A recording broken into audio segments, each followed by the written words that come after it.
From the New Arts and Media Studios in Milwaukee, I'm Charles Purcell. This is The Log. We need a global pro-democracy movement. And by pro-democracy, I mean that money has to go and borders have to go. Money and borders, no. Democracy, yes. Make it global. Now, if you've heard this program before, you won't be necessarily surprised to hear me say that. But I've been thinking about this in regard to the Israel-Iran debacle. And I started to mention it last episode, but I sort of stopped myself because I knew I was going to go off on a big tangent. And I wanted to stick with my notes and get on with the news of the day. But it's really been laying very heavy on my mind the last few days. So let's talk about this. The Israel-Iran war, or whatever you want to call it, well, it's brought into harsh focus the need for this global pro-democracy movement. Let's start here in the United States, more on why it needs to be global in a couple of minutes. Now, I don't want to make this all about the Orange Menace, but let's start with him. He's high on his own supply. He actually believes his own con at this point. He's cosplaying as president.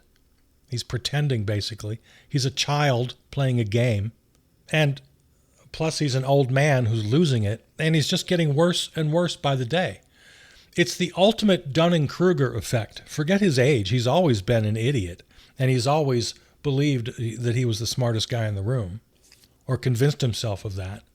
Yeah, it's the ultimate. This is the Dunning-Kruger presidency.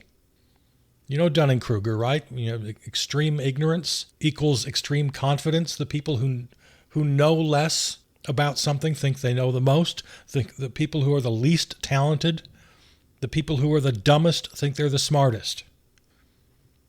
And now the entire GOP, of course, is complicit, with a couple of rare exceptions that aren't really even worth mentioning.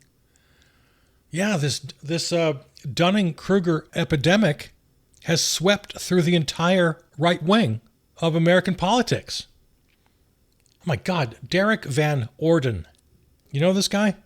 Congressman from Wisconsin, represents the 3rd District where I used to live up there in River Falls. To my friends in River Falls, please do whatever you can to get rid of this guy, to vote him out of office. He was one of these yahoos spreading conspiracy theories and lies about the Minnesota assassinations. For that matter, my Senator, Ron Johnson, one of the dumbest, maybe the dumbest guy in the Senate, millionaire, of course. Yeah, Dunning-Kruger runs strong in the right wing.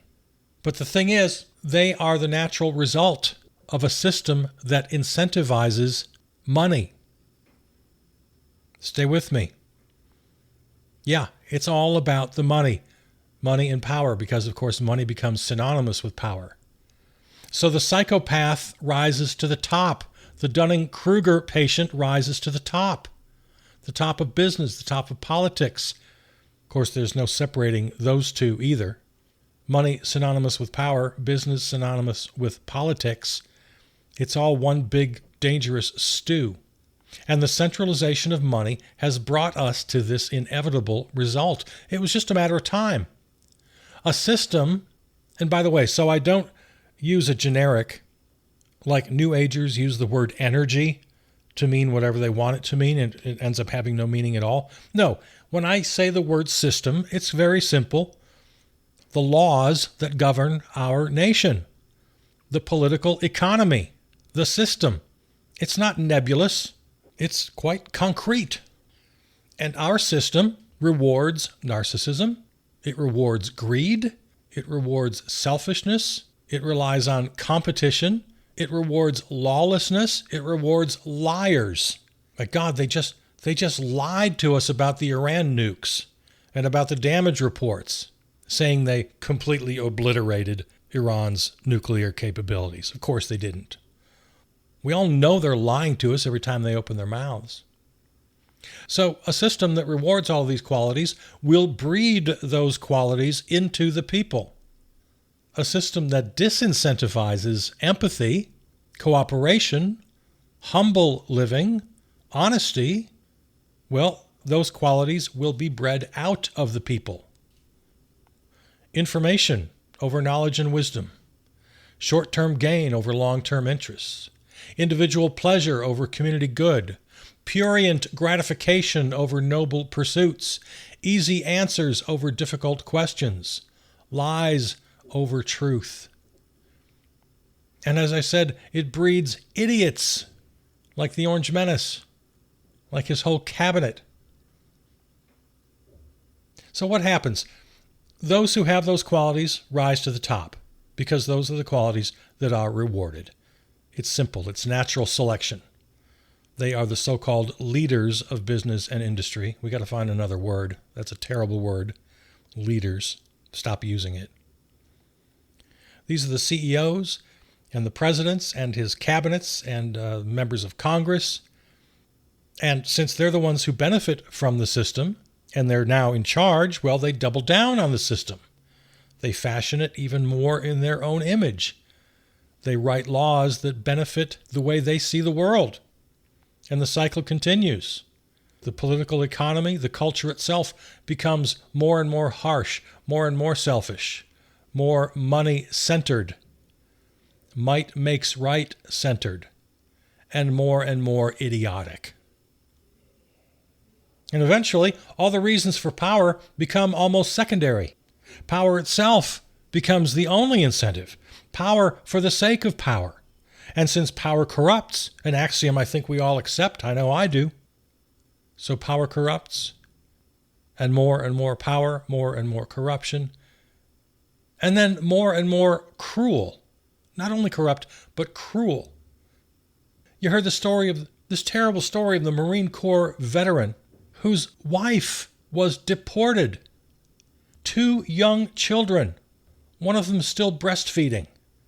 She'd been in the country since she was a young teenager. Her mother brought her. She married a U.S. citizen, a Marine Corps veteran, and they took her away. The landscaper, last couple days in the news, the guy was out weed whacking. His job is as a landscaper, just out doing his job.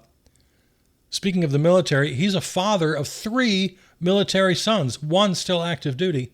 This man beaten and arrested and soon to be deported by ICE. So the cruelty becomes not only a tool, it becomes the whole point. It's just what we do now. Violence itself becomes acceptable. Violence itself is glorified. These are the inevitable result, the culmination of a system, a society, a political economy that centralizes money and power and rejects democracy. Let's keep our eyes on the prize. That's what we're talking about. Abolish money, borders, and institute democracy. So with all of this coming from the ruling elite, the entire society eventually sickens. We're all in danger of succumbing to this disease. It's like cancer cells in the body. Power and corruption metastasize in the body politic. We are living with a horrible late-stage cancer. It consumes all of us. It consumes each of us. The system lives inside of us. Money, individual gain, narcissism, winner-take-all competition, mindless entertainment, numbness, or even acceptance of violence. You may think you're better than this, and I hope you are. But let's look at this honestly. We make decisions every day that seem perfectly natural without ever realizing that they're driven by this cancer. How many of us live our lives and make literally every decision based on what we gain? It infects our economic relationships, the work we choose to do, or a lot of us don't have much choice in that matter, where we work, how we treat the boss, how we treat subordinates. You're not telling me all of that's not impacted by the wages, the salary you earn? Our personal lives and choices, again, if you have choices, the consumer choices we make, the impact those choices have on the planet. We got record-breaking heat this week, again. The media we consume, God, don't get me started. Reality TV, social media, games, mindless, pointless drivel. Not to mention the fascist propaganda. It seeps into the culture. We got the bro sphere. The stupid Trump dance is now cool. My God, the idiocy. So yeah, it surrounds us. And it seeps into our decisions. Where do we live? Do we buy? Do we rent? City, burbs, rural? Again, maybe you don't have much choice, but maybe you do. How do you make it? What is impacting your choices? Subconsciously, or maybe consciously, I don't know. Our personal health and well-being, what and how we eat. The profit system has turned our food into poison.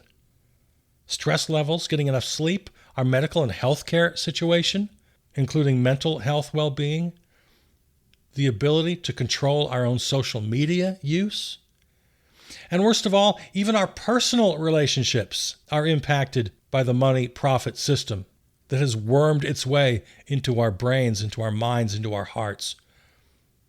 Who to date, who to marry, whether or not to have children, how we raise the children, the lessons we pass on to those children. Literally every aspect of our lives is driven by our subordinate relationship to money and the powerful few who control it. If you think this doesn't apply to you, well, two things can be true. Either you're right, in which case congratulations, or you're wrong, in which case you better give this some thought. But here's the good news. We're not dead yet. We have to accurately diagnose our problem so we can treat it, right?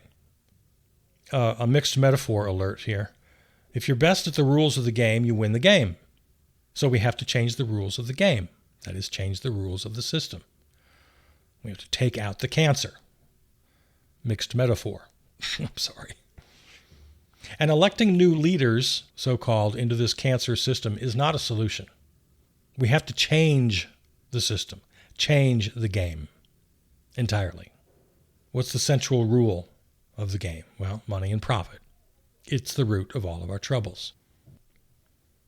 Okay, mixed metaphors, done. Okay, let's get back to this current case study. Why does Iran hate Israel?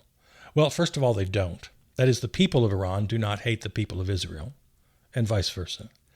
The governments, the power structures, the so-called leaders hate each other.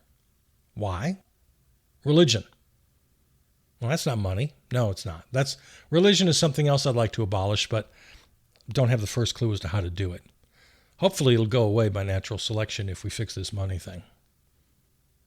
So the people of Israel and the people of Iran want the same thing because everyone in the world wants the same things. They want to live their lives in peace, to raise their families, to live in communities, to have the basic necessities of life, and maybe a little extra for fun. They just want to be free. But what the leaders want is entirely different. They want power. And they've got the money to get it. And they use their money to buy bombs and airplanes and drones and missiles to deliver the bombs. And where did they buy all this military gear? Well, Israel bought most of theirs from the United States. We also give them several $billions a year.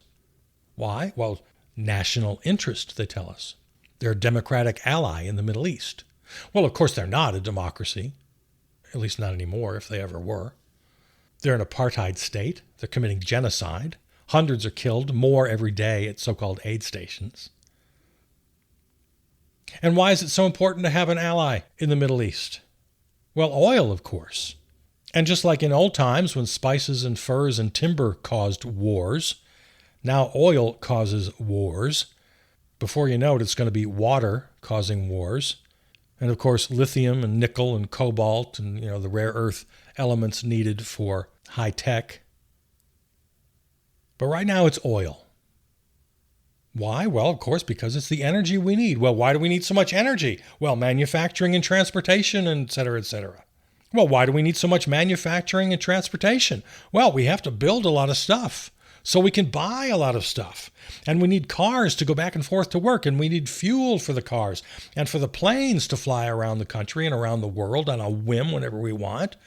Not to mention the tons of water and electricity we need for corporate agribusiness and mega farms, for more and more consumer products, especially in tech, and now for endless streaming, and now for AI. We need more and more energy every day. Why? Well, because that's just how modern life is now. But do we really need all of these things? No. But we've been convinced we do need all these things by the people selling all of these things. But everybody in the world can't have all of these things. They can't have cars and flights and vacations and consumer goods and AI. Hell, not even everybody in the United States can have these things. So it's a class thing, too. Have you noticed that all the so-called liberals you see on TV, basically everybody on the left who are rightly defending migrant workers, but at the same time accepting the idea that there's a whole class of jobs immigrants have to do that Americans won't do?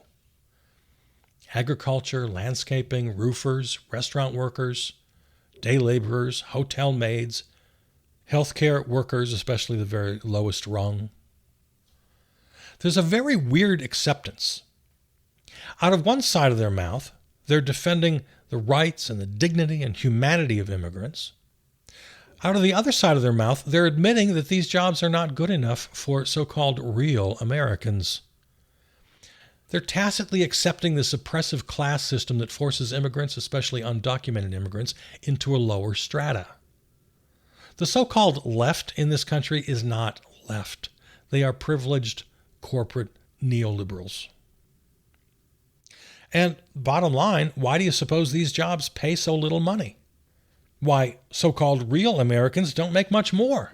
Why living expenses are so high? Well, at this point, it becomes so rudimentary, it's almost embarrassing.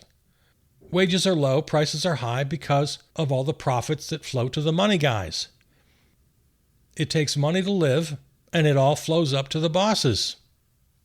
Lots and lots of money. The whole damn thing runs on money. So that's why Israel gets money and weapons from the United States? Yeah. It's not just Israel. Why is the United States the leading arms merchant on the planet?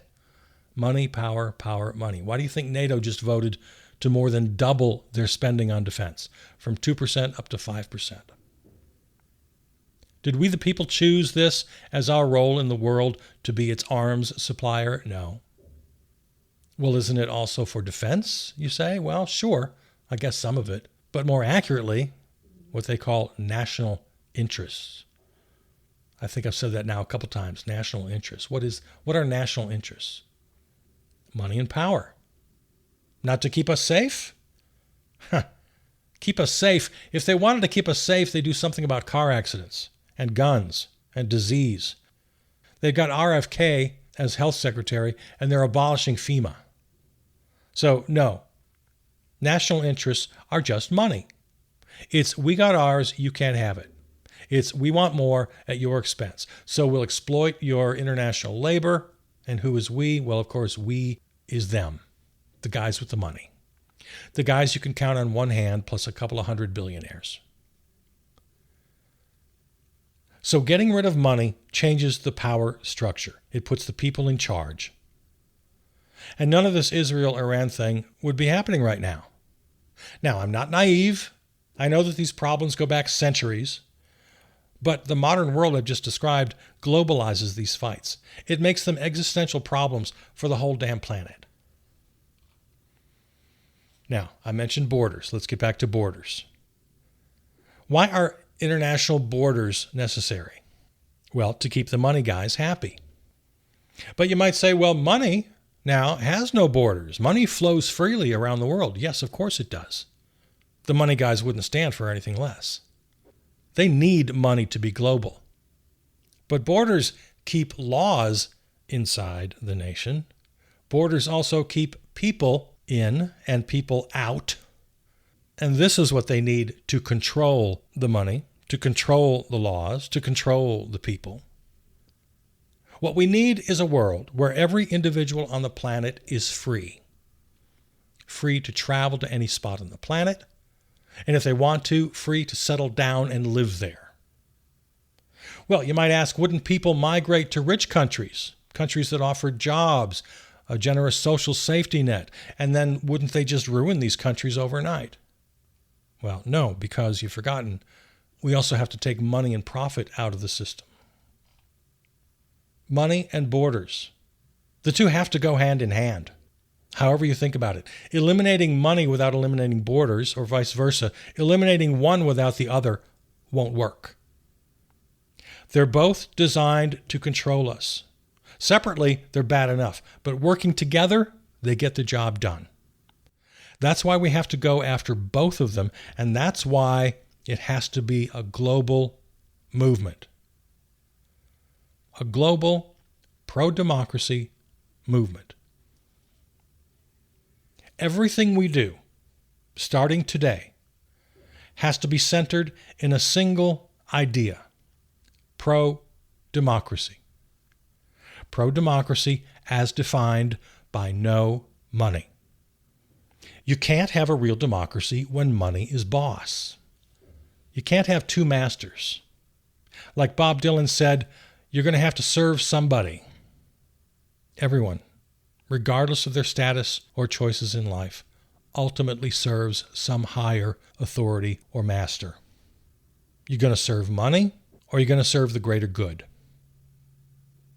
You can't do both. You have to choose.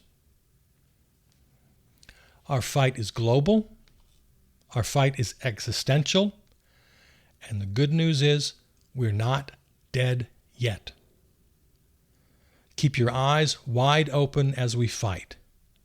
Don't lose sight of the ultimate goal while we fight individual battles. Democracy equals the abolition of money and borders. Now, I know what you're thinking. I'm being unrealistic. Well, maybe so. But we have to start somewhere. So let's get real practical for a minute to close this thing out. Starting here in the United States, we have to defeat the far right, the MAGA movement of the Orange Menace, and the GOP writ large. They have to just go. And this includes the maniacal tech bro movement, which you and I need to talk more about. The whole Peter Thiel, Curtis Yarvin school of anti-democracy. Yeah, we've mentioned it. We've talked about it. We need to talk about it some more.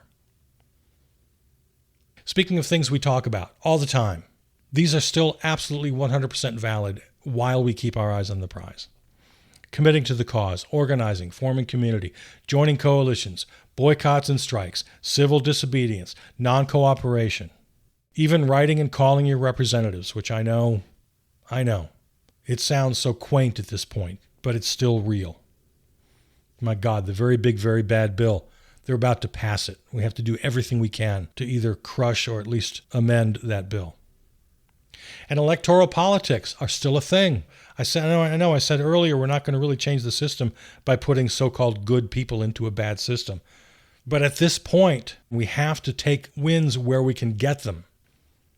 And the New York City mayoral primary, if you haven't heard, a Democratic socialist, Zoran Mamdani, young, Muslim, is going to be the Democratic nominee. The primary happened yesterday, finished up. He crushed Andrew Cuomo. Mamdani is an old-fashioned sewer socialist. Take a little dive into the term sewer socialist, especially sewer socialists of Milwaukee. I won't go back into that. You and I have talked about it many times. Mamdani's platform includes free public buses, universal child care, freezing rent, and city-run grocery stores. This is straight out of the sewer socialists of Milwaukee of the 1940s and 50s. And it's beautiful. And he's going to pay for it all by taxing the rich.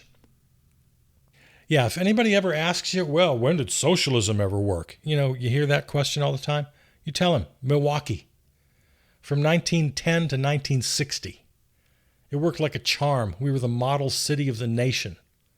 The sewer socialists made us the greatest city in the nation. We invented public parks and recreation. We invented unemployment insurance. We invented Social Security. Yeah, look it up. When has socialism ever worked? How about America?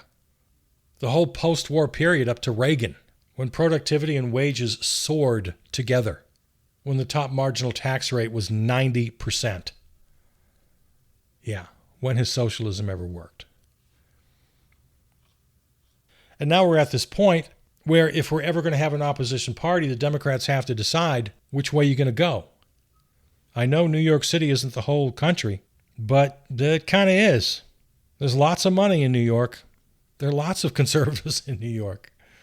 The Andrew Cuomo campaign, lavishly backed by New York's richest, endorsed by Mike Bloomberg, the former mayor, endorsed by Bill Clinton, former president, endorsed by Jim Clyburn, the very influential South Carolina congressman who put Joe Biden in the White House. Establishment Democrats, corporate Democrats, money-centered Democrats are scared to death of Zoran Mamdani. They tried to put him away like they put away Bernie Sanders in 2016 and 2020. Mamdani was endorsed by Bernie Sanders and by Alexandria Ocasio-Cortez. So, electoral politics? Yeah, it's still a thing. Volunteer for an election campaign. Run for office yourself. Run as an independent. Lose the labels, but be a sewer socialist like Zoran. And Democrats, I see we're running out of time, and we did talk about Democrats at length last episode, so I won't get back into it, but I'll just say this. Get it through your thick skulls. Populism is here to stay. Your corporate neoliberal, third way, Republican light, tepid, centrist dream for the Democratic Party is over. And I'll say it one more time, and I ask you to jot this down, put it on your fridge with a magnet. Real democracy means eventually abolishing borders and abolishing money. We, the people of the United States, are in alignment with the people of the globe. The people will be fine if we can shed the psychopathic, narcissistic, idiotic, Dunning-Kruger leaders, in quotation marks. If we can just dump them all unceremoniously into the trash bin of history. To quote the Pledge of Allegiance, mutually pledge to each other our lives, our fortunes, and our sacred honor.